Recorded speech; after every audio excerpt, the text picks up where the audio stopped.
All right, and welcome to Fastbreak Breakfast NBA podcast. My name is Keith, here once again with my buddies through the miracle of computer phone. I'm here with Chuck Anderson. Hey now. And with Jon Burr. Aloha, gentlemen. How's it going, guys? We're recording this episode a little bit early. It's Labor Day weekend when this is going to come out. We're actually doing this, the date today, it's May 12th. So if anyone's confused about any of the references we put in, I assume, the Bucks have replaced Budenholzer. He's down 0-2 right now. It's not looking good for them. It's my birthday. It's John's birthday, but we figured we wouldn't want to record over Labor Day weekend. We needed to drop a show on that Tuesday morning. So we just went ahead, we're a couple months early. We're just going to see what we can do. Chuck, I feel like come September, this is going to be a busy time for you. You're planning to move, right? You're going to. Yeah. Moving down the hall. I'm in the same building. John called it effectively rearranging my closet, but my whole body feels like it's like a mountain made of razor blades. This is a moving success story. So you are ostensibly rearranging your room. You're moving down the hall. Yeah.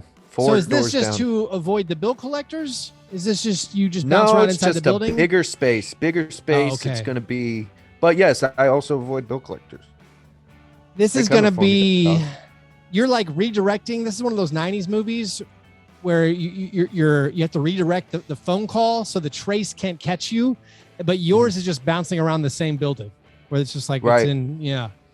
The call's coming from inside the building. And Chuck does actually live in a haunted house. So literally. Do you have to move like in one day? Ideally, your rents would overlap by a month, so you could just take like one handful of things. Okay, now that I'm going to explain it to you, it's going to seem so far less stressful than I'm making it out to be. But okay. I'll have 2 entire weeks to move 4 doors down. I hate your guts. That's amazing. I mean, there's no rush.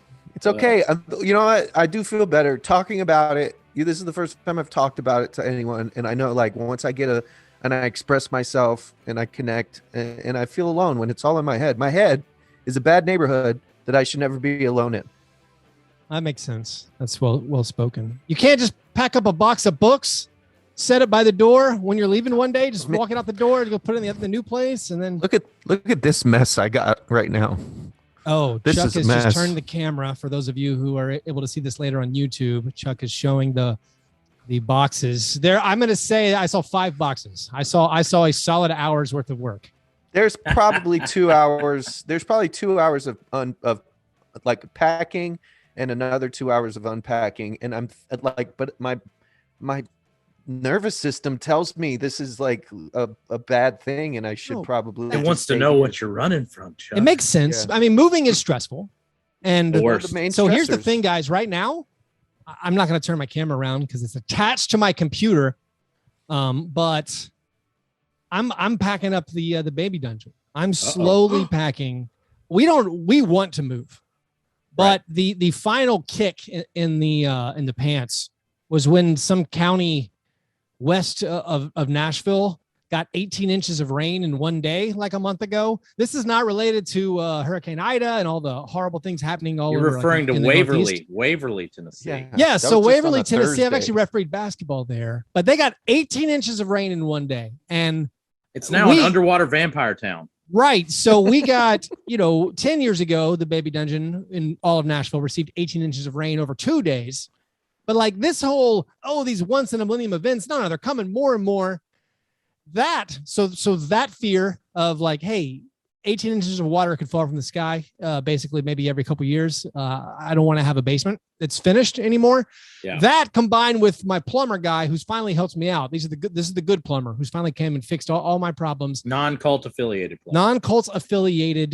He came over, brought his 6-year-old son for me to play with and babysit while he did the last thing. That was cool. At the end of it, we just exchanged invoices. I gave him mine for the babysitting. You get a discount, right? Yeah, but he was talking about how he has a new house that he's remodeled, and he was just talking about how how he would leave the basement unfinished because he's like, why in the world would I finish a basement? Like, I'm a plumber. Like, so many things can go wrong. So like that has led me, you know what? Like I've enjoyed having this basement, but we're ready for the next thing. And it's going to be no finished basement. Yeah. So John, in my hunt for a new abode, whenever this all falls apart, right? Do I just want an unfinished basement? Or do I want no basement? If I have no basement, does that mean now my ground level is going to be the flood? Well, you don't want your ground level to be sitting on the ground. Right. You need a crawl space. Yeah. I mean, like a crawl space or something. And again, formidable crawl space. I don't know anything about real estate or home ownership, despite being a homeowner for kind of a long time. But I do now understand I don't want a carpeted, drywalled place that is like 5 feet underground. It's funny. It used to be the dream, and now it stays nice and tempered. Yeah, when you're like it literally. I was a child when I was shopping. Mentally, yeah. I was a grown Judd Apatow, Adam Sandler man child, and I was like, having like climate change that seems cataclysms. Amazing. Yeah, and now after it's like, there's gonna be a flood like every year, or essentially, it's like, you know what? Keith is now Michael Shannon and Give Me Shelter. I really am. I've had these visions, and it turns out it's not just in my head. So anyway, I guess we could talk about breakfast. Have you guys had any worthwhile breakfast? John, what was your breakfast? One banana. That's it. All right, Chuck, you're up. Pretty bad. So today I went down to Ethio Coffee House. It's an Ethiopian coffee shop in South Nashville. And I got a sambusa. Your boy ate a sambusa with some lentil beans, vegan, chilling. Had a chai latte with it.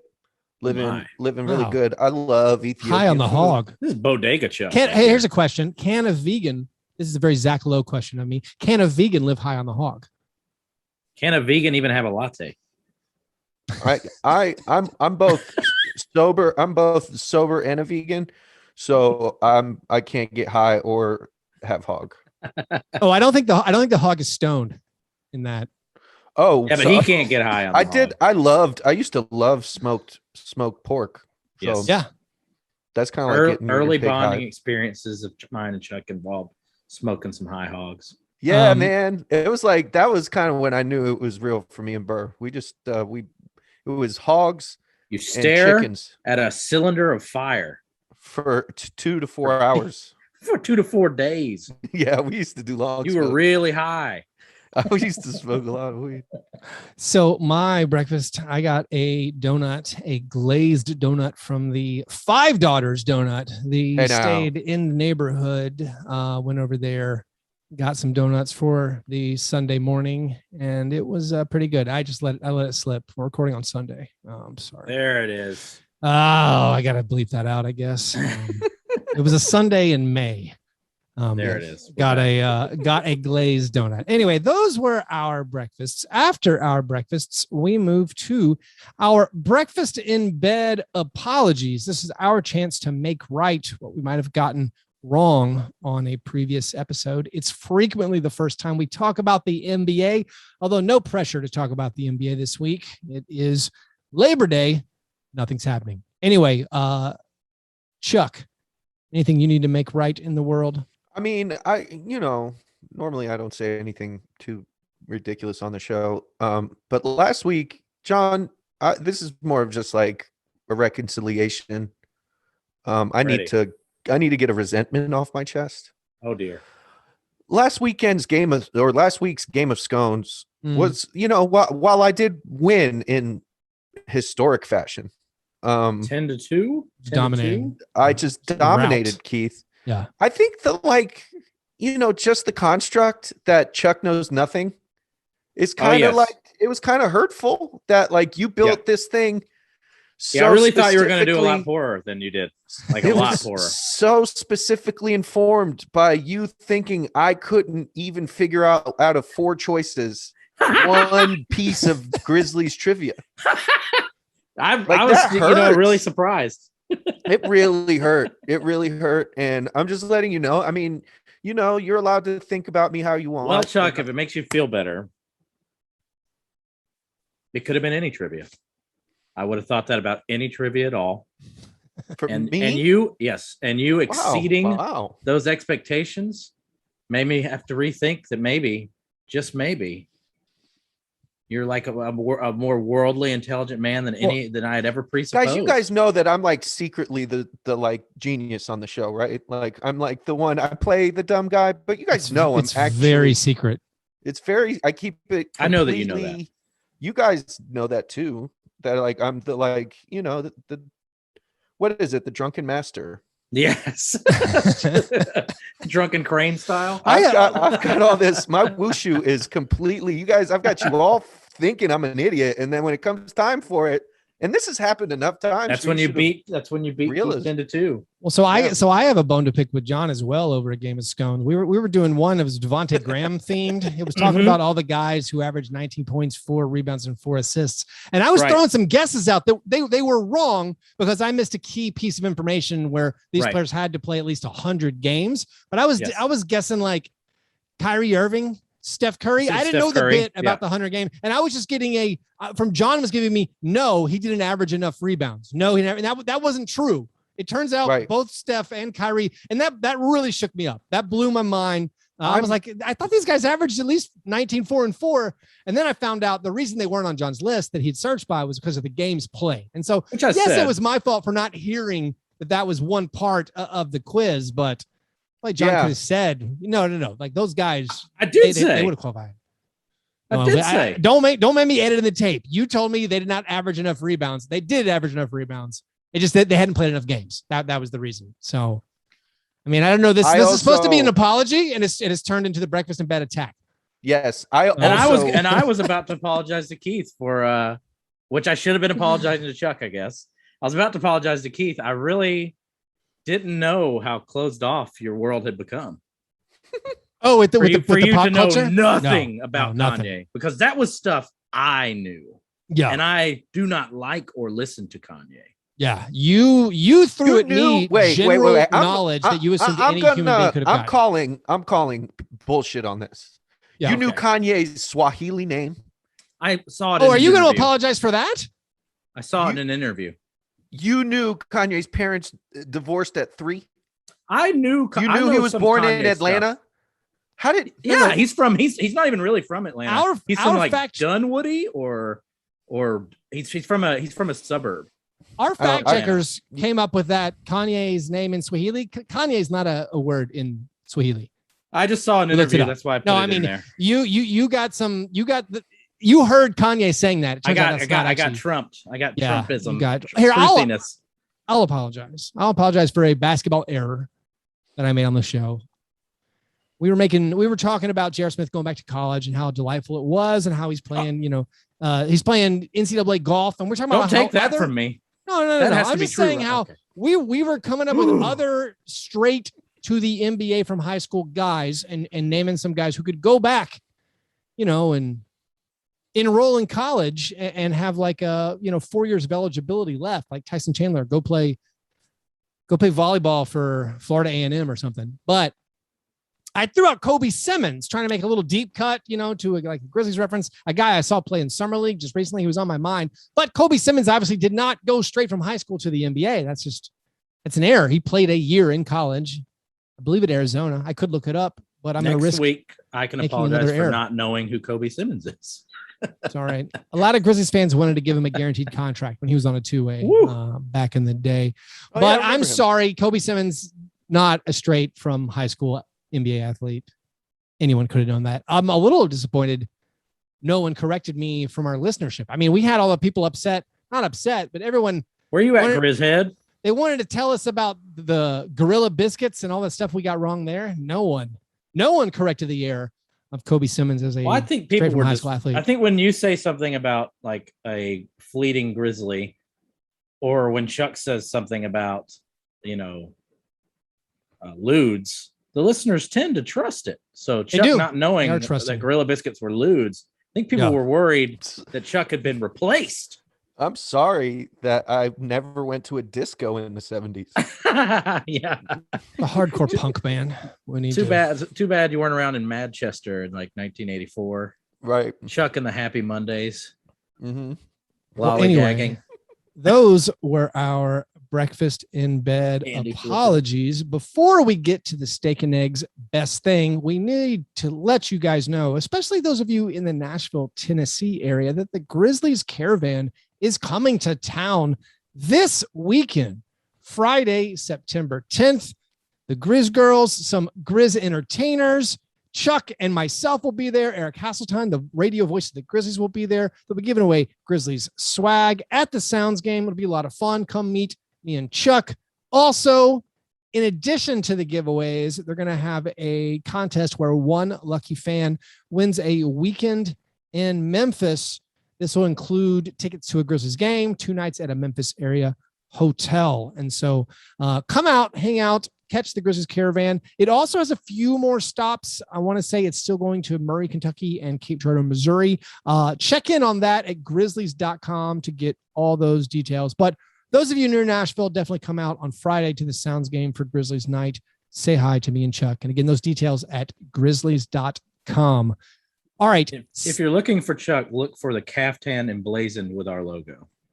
Chuck, you're not actually going to wear a caftan to this, are you? Spoiler alert. Hello. That was supposed to be a surprise. I mean, you said it on the last show. I do. I may or may not. I'm not going to confirm nor deny. I may be getting a custom made caftan. I'm saying event. If you're making your caftan debut or so, have you been wearing them a lot? Is this now part of your personality? I'm a caftan man. Caftan man. Okay. I think this circumstance might be a dress like you normally dress type thing. Like a first impression type thing, Chuck. You know what I'm saying? You want me to not make a complete and utter spectacle of myself, Keith? I think maybe don't just lean into spectacle. Like you're meeting some people. Don't lean into the spectacle. You realize that the Chuck's downgrade from caftan will just be like shirtless with a gold chain, right? Yeah, and a kimono. No, I would hope, Chuck, you would do maybe like, you need me to bring you that Mike Bibby jersey? Like you the throwback Vancouver jersey Chuck with the tattoo showing the chain. Like I'm all about that. That's the Chuck I know and love. Didn't I give you that Bibby jersey back? You did, but I'm saying I'm willing to lend it back to you for this. It's caftan season, Keith. I'm sorry. The wheels are in motion. Okay. I mean, there's nothing we can do at this point. The fabric's been ordered. I've sent it to the seamstress. I'm sorry. All right. I'm trying to think of like a Hare Krishna pun for Chuck's new persona, and I'm not getting there. Yeah. If any listeners out there can help us. I might just need a visual. I might need you to send me a selfie before I leave the tickets at the gate for Keith, you. There's in no way, shape, or form. I will buy my own tickets if you refuse. There's no way you're going to censor how I dress in my body. Not this day. That's not fine. Any day. That's great. Look forward to it. I think we can take this opportunity, Chuck. You can steal the word pro-choice back from the anti-vaxxers so that now it just has to do with your choice whether or not to wear a caftan. It's my body, my choice. And we're living in a world where people are trying to legislate bodies. And I'm sorry, this is visual protest. This is an artistic expression. Taliban Keith. Yeah. Right. Trying to take your caftan away. Nah, bro. I'm standing in solidarity with the people who are suffering. Wait, who's suffering again? Via caftan. Chuck is suffering. Chuck is the one suffering. I'm always suffering. He has to move 3 doors down. He has to move 3 doors down. It's like it's like 175 feet away. It's rough. Wow. So you don't even have to ask for help for moving help, but you still should. You still should. I'm going to call you, John. Oh. Let's move to our steak and eggs best thing. What's the best thing you saw in the last week? John, what's your steak and eggs? I know this will sound backwards, but I'm actually glad that Ben Simmons is forcing the movement from Philly and ending. I get tired of the facade where they are like, no, he's on the team. We're going to make this work when everyone knows that it's not true. I like that Ben Simmons has basically dropped a grenade that now I guess Daryl Morey must fall on, and this is going to happen. And we can, we don't have to endure the platitudes of between, because Embiid was going to say the right thing, Doc was going to say the right thing. It was going to be a miserable, weird story going on. And I'm glad that it's all out in the open. And we're here for the drama, so let's go ahead and see how many pennies on the dollar Sixers get for Ben now. I like the idea that if this trade, now being forced out into the open, maybe he's available for less than he would have previously been available for. But you have like the Trailblazers who just spent a first-round pick to get a backup power forward. And like now Daryl Morey's like, hey, you know what? All right, CJ McCollum and your first-round pick, that'll do it. You can have Ben Simmons. We just used it. It's definitely changed the timbre of what they're going to get for him. Because at one point I was like, CJ McCollum is certainly not enough, but now it's kind of like, well, maybe, I have always been on the board with like, I feel like CJ McCollum's enough. Like I like Ben Simmons. I'm pretty high on Ben Simmons, but like CJ McCollum, I mean, is he like 29? He has like 3 or 4 more years of, I feel like, being elite. And an elite, he's a postseason shot creator. He's a guy we've seen it do in the playoffs, where CJ McCollum is a killer in the postseason. Yeah. And that's what this team absolutely needs. It's what the Sixers need. And so, like, if they are truly done with Simmons and with that long contract, it seems like, all right, that's kind of fair. I mean, I know it's like not exactly what you want. Now that the posturing is over, I think that the type of trades, I think now we have a realistic return. And a lot of people are talking about the Spurs. I don't see it. Like, I don't even think the Spurs. I like any good hipster podcaster likes DeJounte Murray and Derek White, but those guys aren't like that. I don't think is enough of a return. Wait. The Spurs have Olympian Keldon Johnson. They do, and I like Keldon Johnson medal too. Winner. But it's like the 6'4" power forward. I don't really see. I think the interesting part of this was the way Ben Simmons was handled. Like he was treated as this. He was a number 1 overall pick and like physically talented and for his size, very skilled in certain areas of basketball. But like it almost felt like he was treated with kid gloves. And then if new regime comes in and new coaches and new GM, new front office players, and he gets kind of like thrown into the fire and told that it's time to produce. And he didn't take well to that. And I'm not interested in, blaming anybody. I don't know if it's Ben Simmons' fault or Brett Brown's fault or, whoever, but it is interesting to watch, the player turn away from the team after the team has been so like, kind of, they didn't ask him to do what, most teams would have asked him, a number 1 overall pick, to do right away. It feels like to me. So yeah, there's that interest. It's an interesting like character arc, and these two, the two, the team and the player turning on each other. It's been high drama, and I'm here for it. I don't know. I'm just glad that you got away with saying character arc and didn't liken it to a Marvel movie. So I feel like that's growth on the podcast. Well, I mean, I want my number 1 overall pick to be an impact player immediately. So I don't begrudge the Philadelphians that. I don't really. If they would have asked that day one, then it would have been different. They kind of like let him kind of just be his own thing. But he was an impact player. That's what I mean. He was. Yeah, he was great from the beginning. The argument is he's gotten worse. But even that he's gotten worse argument, that didn't rear its head until the playoffs. Right. Like no one said anything in the regular season. I don't think it has to do with his skills so much as his mentality, and then also it's just like a fractured situation now. Yeah. Like, and also they start releasing the information. Also, they start just releasing stuff that you never know if it's true, because it just feels like the leaks to kind of sway the narrative. A uniquely Philadelphian situation. It's really weird. I mean, this could only come from the land of normal colors and new slants. And they dumped Markelle Fultz. Yeah. Markelle Fultz is a useful basketball player. They got nothing for him. Like they just kind of. We'll see. We'll see what they get for Ben Simmons. The whole he may be in such low estimation now. What I love is that the process has so broken the brains of many of the Sixers fans and writers. Yes. Where they're like, hey, let's like I was talking to Jackson Frank on the episode on Thursday, and it confused me. Where like Jackson's on board with like we could just trade him for picks and then like try to use those picks for something else and to like continue the reign. And I'm like, Joel Embiid is at the peak of the NBA. He's like, possibly the best player in the NBA right now. Like he was second in the MVP, and people the best big man since Shaq. Yeah, and it's like you guys are ready to win. Like, how in the world are you like saying let's pull back a little bit, maybe get some picks because picks make us feel safe again because we got used to being addicted to getting picks. Do they really want to spin that wheel with Jaleel again? I don't know. Jaleel's available. That actually brings me to my best thing. My best thing.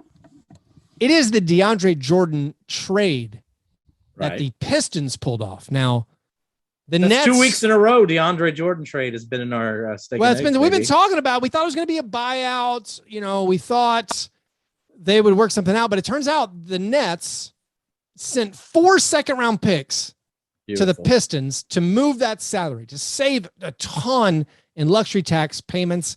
The Nets get back Jahlil Okafor. They get back Sekou Doumbouya. This is very straightforward for the Pistons. The Pistons were done with Doumbouya.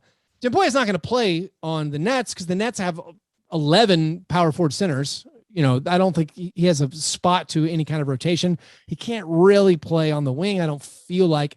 So for the Pistons, this is very straightforward. And they waived him. They got back $4 million. They took on dead money for next season. But the Pistons used their cap space, knew they were going to be bad, or at least they had matching salaries of guys. So they're able to say, listen, we're going to use $10 million of our cap space next season to get back 4 second-round picks. And the reason I love this move, I mean, apparently it's very simple. Like that's a positive move for a rebuilding club. But I love it because Troy Weaver is out here. I believe this is the chestnut checkers. We made fun of him last year for these deals he signed. We're like, why is he signing so many centers? Why did he sign Mason Plumlee? Why did he sign Jahlil Okafor? Well, now fast forward, he used the salary of Jahlil Okafor to bring in all of these second-round picks. Troy Weaver had a vision. He's like, listen, I'm going to trade away Plumlee for junk. I can't remember. I'm going to open up some space to sign Kelly Olynyk. I'm going to trade Sekou Doumbouya, who I did not draft, and I have no interest in players I did not draft. It's a shell game. He turned it into like 4 second-round picks, which is a solid return. I mean, I don't know how you grade the trade from the Nets. It's just you spent 4 second-round picks to save a bunch of money. Like, it doesn't help you in any way. It's just, it makes your team worse when you have the dream team. It's true. Also, it's pretty funny. You guys know who the longest tenured Detroit Piston is? Killian Hayes. Yeah. Their recent draft pick. Yeah. That's amazing. Just a guy drafted last year is the who may or may not even be. Yeah. Who might get waived. I don't know. No, I mean, I don't think he's going to get waived. Anyway, Chuck, what's your best thing? My best thing, Drake dropped his response record to Kanye West called Certified Lover Boy. Please don't let there be a Drake quiz. I'm never again. Okay. Thank you. Don't. True or false, Keith? Was Drake ever on the TV show Degrassi? Canadian True. TV? Okay, there we go. All right. Good job. He knows more about Drake than Kanye. Yes. Yeah. There was a video that came out. It had Drake had a song with Young Thug and Future, and it sampled "I'm Too Sexy," the Right Said Fred song, and basically parodied a music video from the 90s boy band era with, Kawhi Leonard as the fourth member of Drake's boy band. And it was gentle hilarity that I needed in my life. With no basketball really to talk about, the dog days of NBA podcast summer league's over, trades there's nothing. And I'm like, what can I talk about? Well, here's Kawhi Leonard being absolutely ridiculous. Was he like don't go chasing waterfalls, like doing the bucket bounce? There was hand movements. It felt so much like I was watching the Backstreet Boys. Bye. No, that it was far less like herky jerky dance moves, more just like solid, sweet rain. Like the drifters, like the platters. Yeah, it almost kind of had like some like like O-Town. Like O-Town. Yeah, 98 degrees.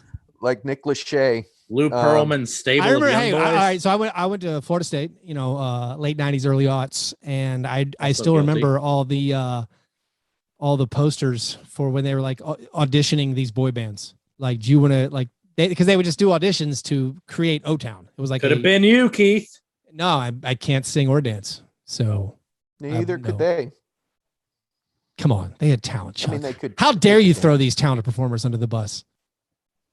What did Kawhi do exactly? I've only seen a still image. You're saying he just danced? Just dancing. It was I'm too sexy or something else? Some choreographed. It was the four of them doing choreographed dance moves with each other. I mean, it wasn't like, artistic dancing. It was just some hand movements and side to side stepping, but it was glorious. Brilliant. It was beautifully self-deprecating and I would have loved to have been in the meeting with Uncle Dennis and find out how many millions of dollars Drake gave to the family of Kawhi to get this to happen.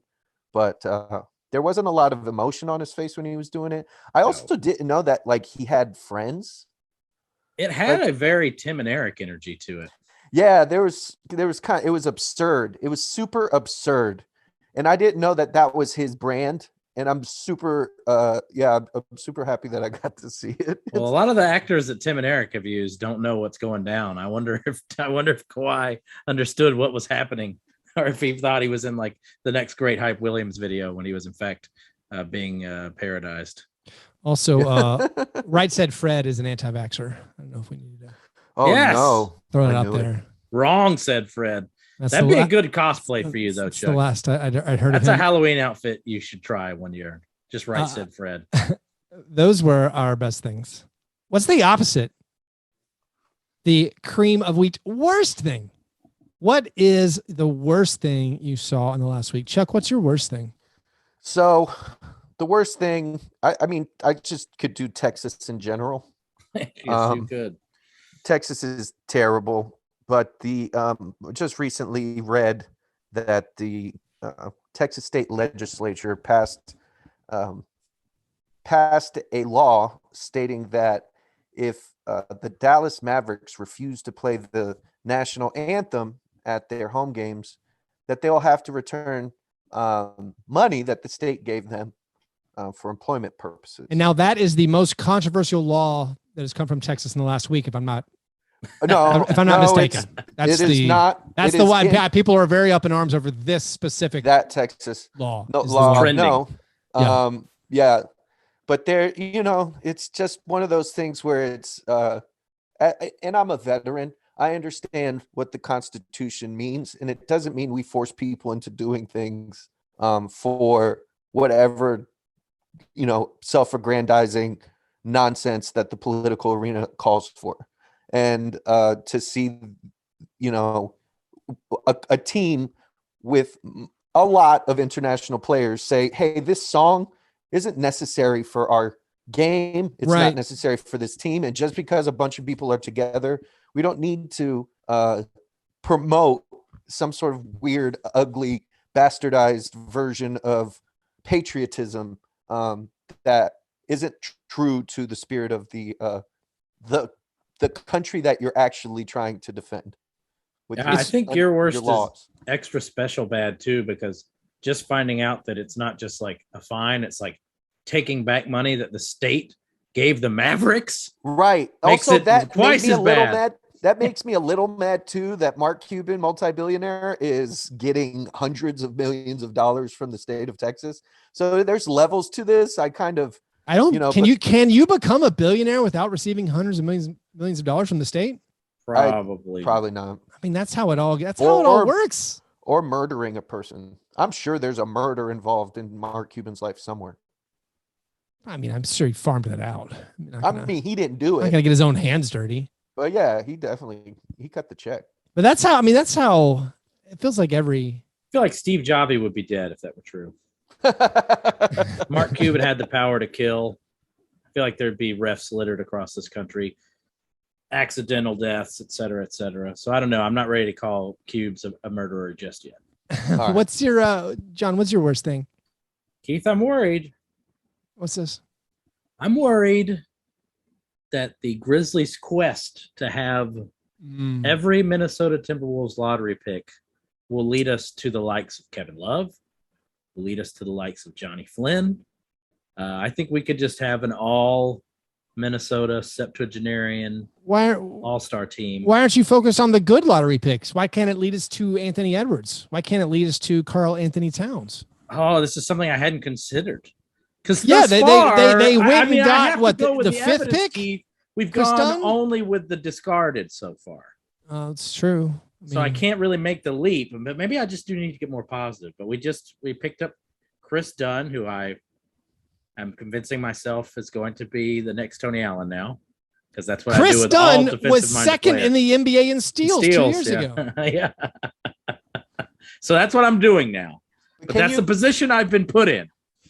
Can you kind of salivate over Chris Dunn and DeAnthony Melton getting minutes when Ja's getting a breather? What if they were both playing at the same time? Just like being menaces. Can you imagine a team trying to score? Like, what if the Grizzlies' second unit is like Chris Dunn, DeAnthony Melton, maybe Kyle Anderson's out there, like maybe Brandon Clark, Xavier Tillman? No one would score. Maybe we're not obsessed with many picks, but maybe we're just obsessed with reclamation projects, the Justice Winslow method. I don't know what to make of this trade, honestly. I get into it in some on Grits and Grinds. This could be my worst thing.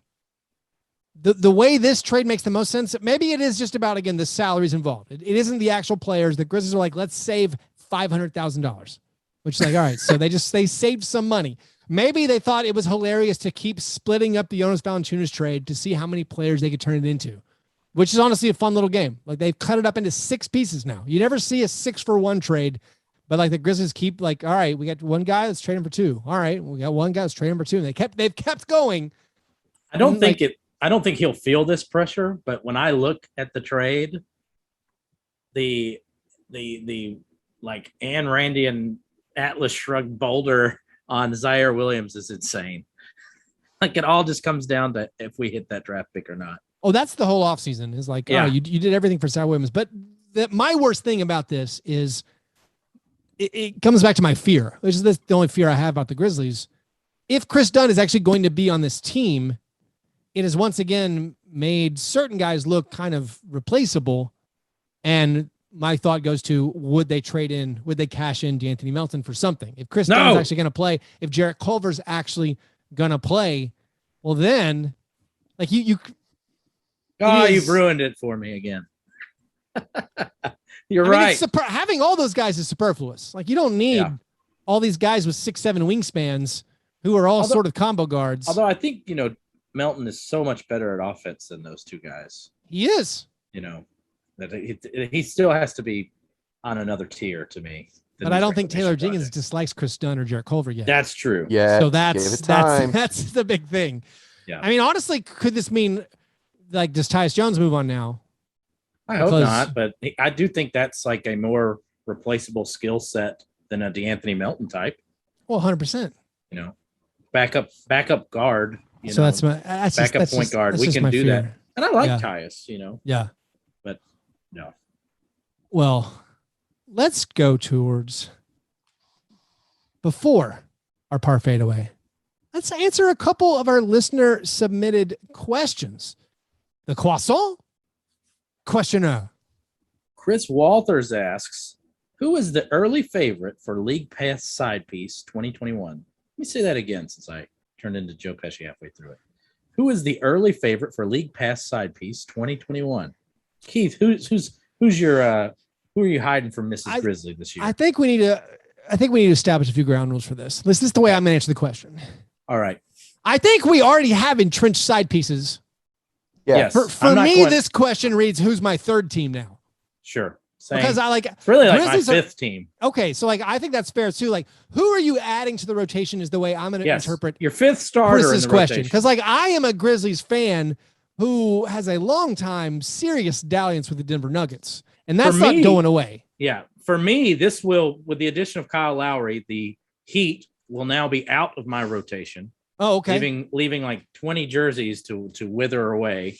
Chuck, I wish you were gaining weight instead of losing weight. You could just ease right in there. So, but until Kyle Lowry has taken his like fatal charge, I will not be watching the Heat this year. But for me, someone's moving into the Miami Heat spot. Okay, so who's moving in for you? Who's moving in for you, John? So I have a couple of candidates. Yeah. And I want to know, here's more ground rules. Am I allowed to move the Warriors into a side piece slot? Or are they just, has their success been too recent? Okay, I can have the Warriors. I think you can. Okay. Well, for me, it's the Warriors. They're like third in tempo, second in pace of play. And all they were lacking was the offensive efficiency to be really fun. And I think Clay coming back will do that. And we'll move. I think they'll be that unique basketball team that everyone must admit was like getting high watching that team when it was firing on all cylinders. And I'm curious to see, after one of Steph's greatest individual seasons, what may come. So that's my, and I know that's, that's not like a very hipster. One for you is, your team's the Grizzlies. Is your secondary piece? It's also Nuggets. And who's your third? You got Sixers. Sixers. All right. That's fair. Yeah. And then, it was the Heat. Some of your teams, some of your side piece teams, if I were going to criticize your choices, those are all a lot of national television teams. I'm a big Sixers, national Warriors, television TV guy. Okay. You're right. That's true. I'm kind of breaking the league pass rules. Yeah. So, I can dig a little deeper if Chuck wants to go. Yeah. So Chuck, your team's the Heat. Or do we call the Grizzlies your side? Are they a main side piece for you or no? So is that too presumptuous of me? So the problem with me is I only get league pass, so I don't have local cable. Right. So it's hard. I have to watch important Grizzlies games 3 days after they air. Right. Which kind of pulls the whole fun out of watching them. Agreed. So I probably should be an adult and pay for cable.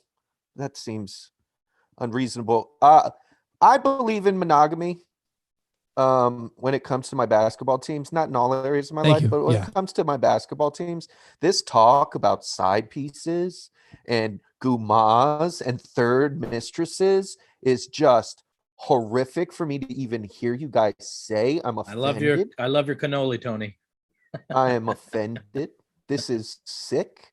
And okay, if you were to take on, a Gumar, who would it be? I really love Anthony Edwards.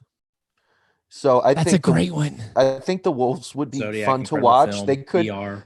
They're gonna probably never play a good defensive possession. So there's they do play fast though, and that's fun. The Wolves somehow get Ben Simmons. Yes, sir. And it's Anthony Edwards, Ben Simmons, and Karl Anthony Towns, and they jump up for me into this absolute league pass team. That sounds like an amazing bit of basketball. I'm leaning. I think I assumed you were going to say Charlotte. I got my Nuggets. Yeah, like that. I think that's if when Marc Gasol gets bought out, whatever team he goes to, that'll be my third. If it's the Warriors, I'll be there with you, John. I could get very excited about Marc Gasol joining up with the Warriors, but I think right now my league pass side piece third or fourth team is going to be the Hornets. I'm going to get excited. I'm going to try to revamp on my own Kelly Oubre's status around the league. I'm gonna just pump him up, talking about all the good stuff he's doing. I feel like this team with Miles Bridges and Kelly Oubre with a Gordon Hayward bounce back. I don't love Gordon Hayward, but with the LaMelo Ball stuff, if they're that much fun, if they're running and gunning, if Mason Plumlee's putting up these triple doubles, if that guy, Kai Jones from Texas, gets out on the break, gets to run, has some athleticism. If this team is just flying all over the court, playing an up-tempo style, I think they might. Yeah. But also I would like to see him for a couple games. I don't want to make any commitments. I'm not making deep commitments at this point to any of these side pieces. For me, their games start too early. That's honestly, they start too early for me. I'm a West Coast basketball guy, even more so entrenched now. I think I'm going to go, and this team is always they've been in my bullpen. I think I'll go with the Kings. I know baby Kings are terrible. Ew. I will watch them a lot. I'll probably get invested. I'll have fantasies about trading Buddy Hield all year like I do every year. They actually have an intriguing draft pick. Tyrese Halliburton just have one of the steadier, more impressive rookie seasons you'll see from a guy. Who knows if that can even last, but Davion Mitchell's there. De'Aaron Fox is one of the most fun players in the NBA, hands down. Yeah. You get to all the schadenfreude you can handle from the terrible GM and coaching situation and owner situation. That's my pick. So I honestly feel like for this question, to answer the question of like my side piece team, I honestly feel like for me, it needs to be an Eastern Conference team because that's when I am cheating from things I'm supposed to be doing. That's when I'm sneaking a view. I'm like running off to look at my phone when I should still be parenting. Like I'm with you. Like picking a West Coast team doesn't even count because I get to watch those games usually. I'm all by myself. Everyone's asleep. It's fine. So I honestly lean an Eastern Conference team here because it has that thrill of like, oh, I shouldn't be doing this. But I'm going to watch the middle ball right now. My Minnesota thing has to do with time zones too, because I wake up, I can't watch the Lakers play at 11 p.m. Yeah, it's my world. What are you talking about? I can't do that. I know. You know, I would love to watch every Lakers game this year because that's either going to be sublime basketball or absolute train wreck. It's like the Expendables, right? But like I'm not, you know, it's the Suicide Squad maybe. Yeah. But yeah, like that'll be a great team to watch, and I'll probably watch every like reasonably timed game that they have this year. But yeah, my life ain't about suffering for basketball. I love the sport. I'm not going to hate it because I have to stay up until 2 a.m. and then in all honesty, because of my job, I'm having to be in LA so much. I have considered getting some kind of Clippers ticket package, but I feel like they're too even. I think, and maybe this is distorted, I feel like the Clippers are like a national TV team now, so I really shouldn't. Of course, they are. Pick them either. Yeah, so, yeah, 100%. I mean, I might like. Can I? If the Hornets don't work out, I might go Bulls.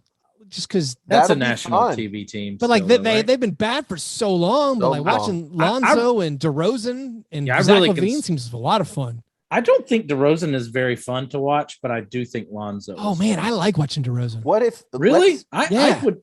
Whenever I watch the Spurs, even when DeRozan had become this assist machine, he's so bad on the other end and kind of screws up what the young guys were doing so much. I was just like, let's get him off the court and just see what these other players can do. So I don't know. I feel like I might feel that way again, but if he's really in a role-playing situation, maybe it will work. But I'm also I have a hard time watching Zach LaVine also. What's your Schadenfreude League Pass team? What team would you watch? Still the Kings. Oh, which team am I going to watch crash and burn? Pelicans. Yeah. It's Pelican. Yeah. That feels good. Watching Zion's fun. That's not Schadenfreude. Watching him's fun. I do love Jonas Valanciunas, but if they are struggling, I'm going to watch that. Mine's the Knicks. I kind of think I think the Knicks have like a very severe coming like out of orbit situation this season. I think. Oh yeah, you don't believe in that fifth seed excellence?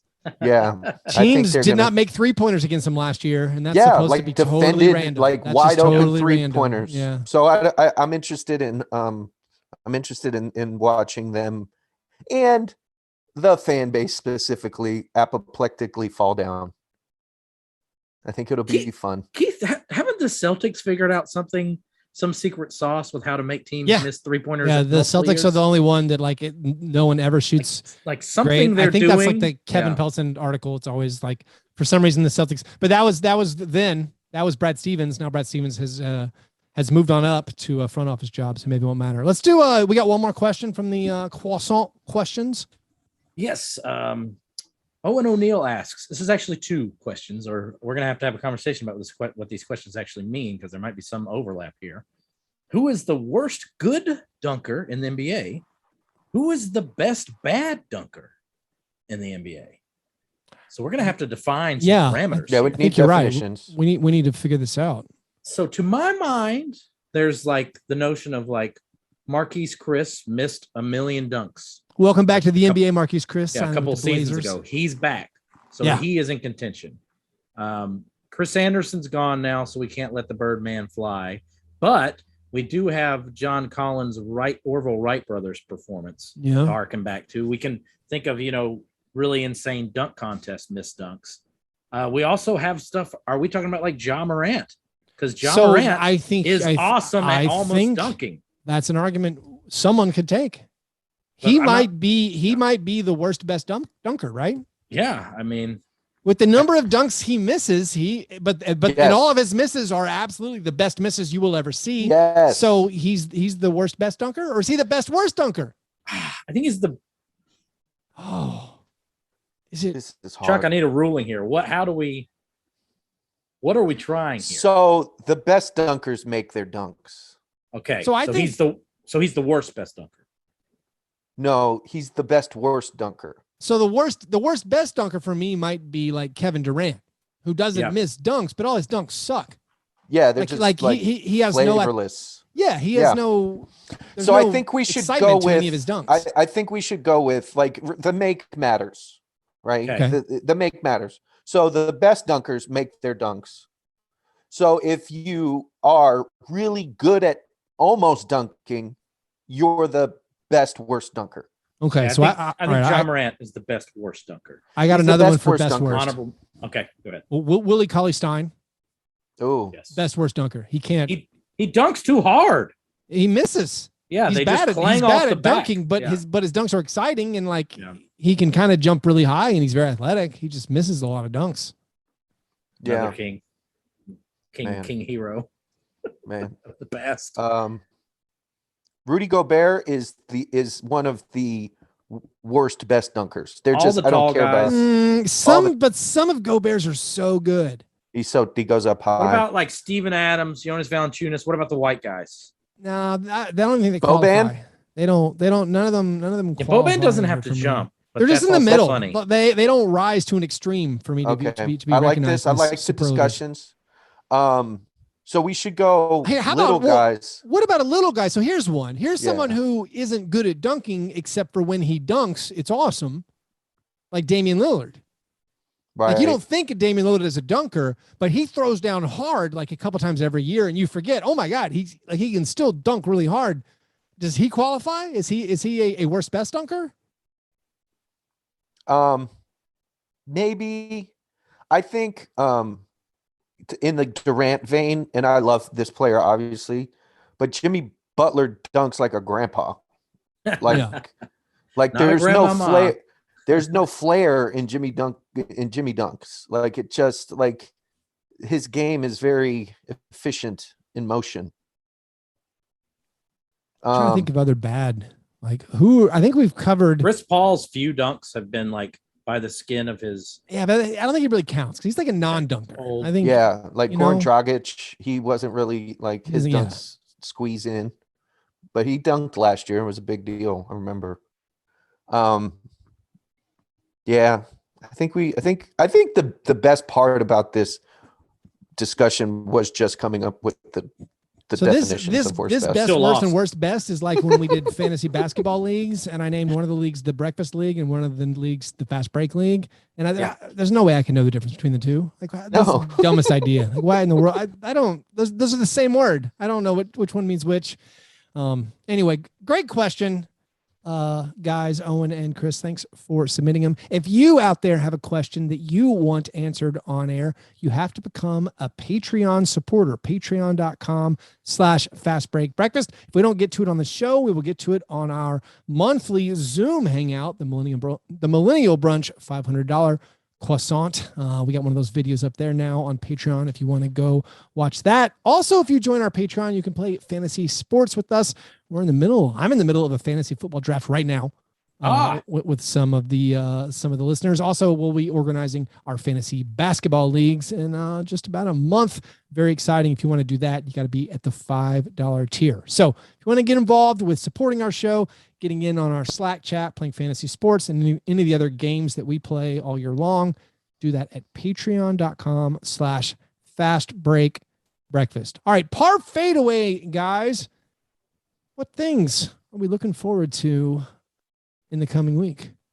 Mine's obviously caftan related, but today, for the first time since the last time I played with John Burr, I'm going to go play a game of basketball. Whoa. It's going to be a 3-on-3 in a gym. Whoa. With some vaccinated people. It's going to have no competitive vibe.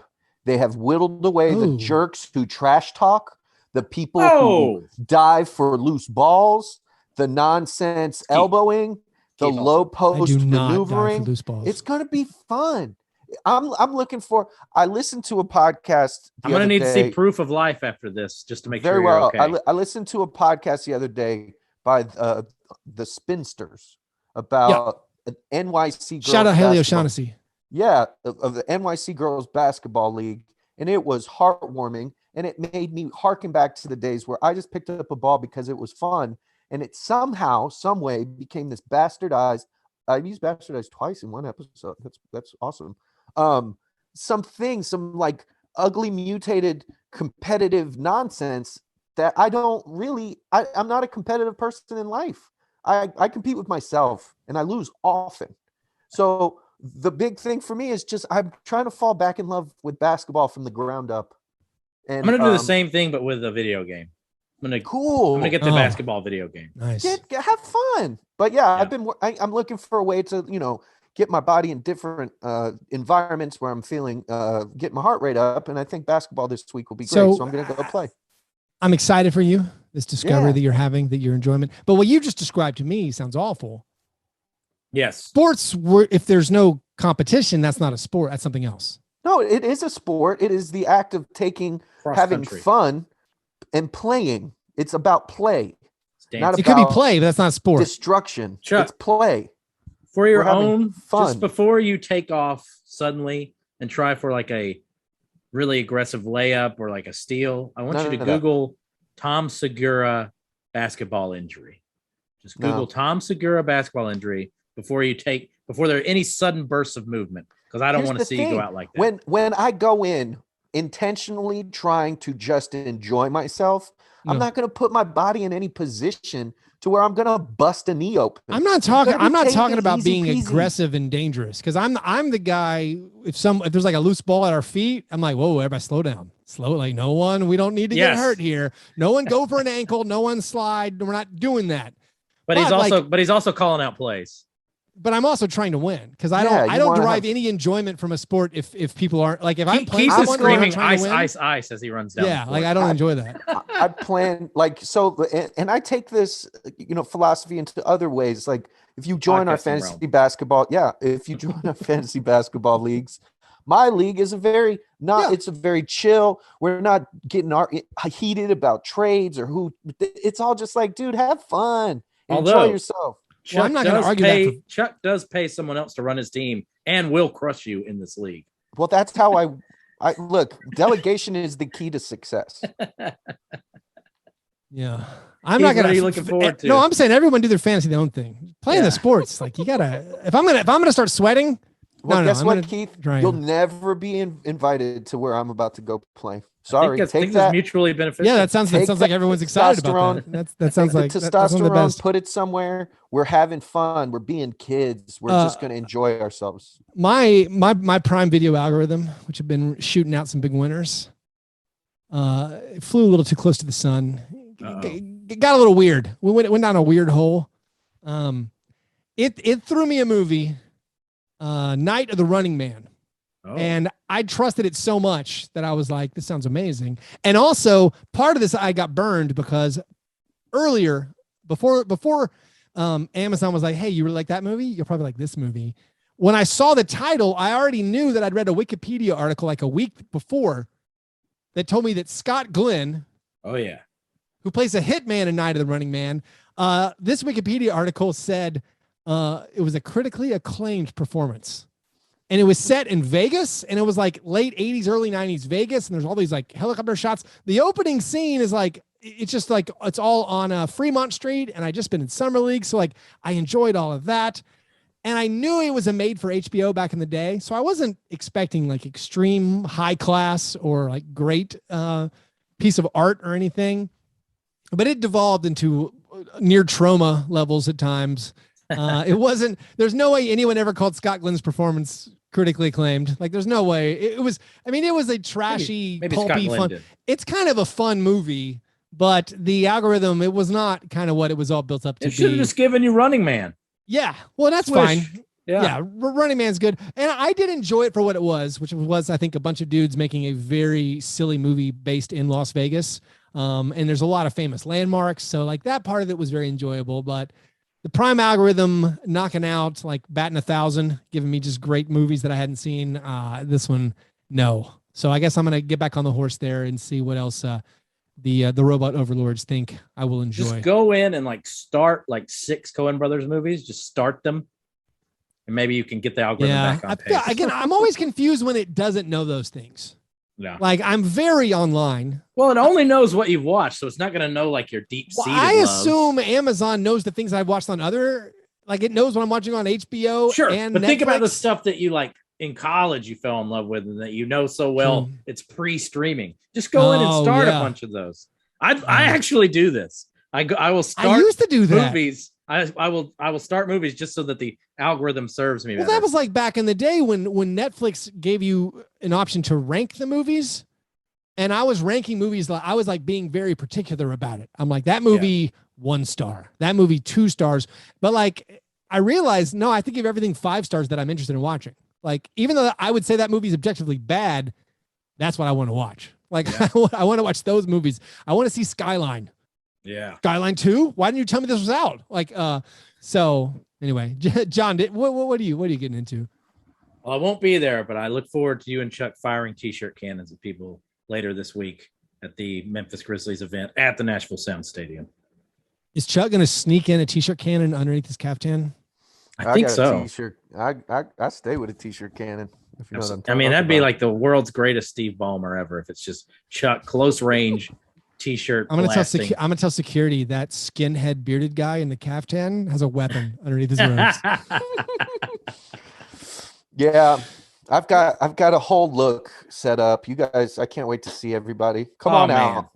Come on out. It's gonna be amazing. Anyway, thanks you guys for listening to this episode. If you want to support the show, do that at patreon.com/Fastbreak Breakfast. You can follow us on Twitter, Fastbreak Break. Follow John, Master John Burr. Follow Chuck, the Mighty Chuck. Subscribe to our YouTube page, Twitch, everything. Anyway, you guys are the best. Thanks for listening. And remember, breakfast is the most important thing. I got to pee. Bye, guys. See you guys. See you guys. Bye.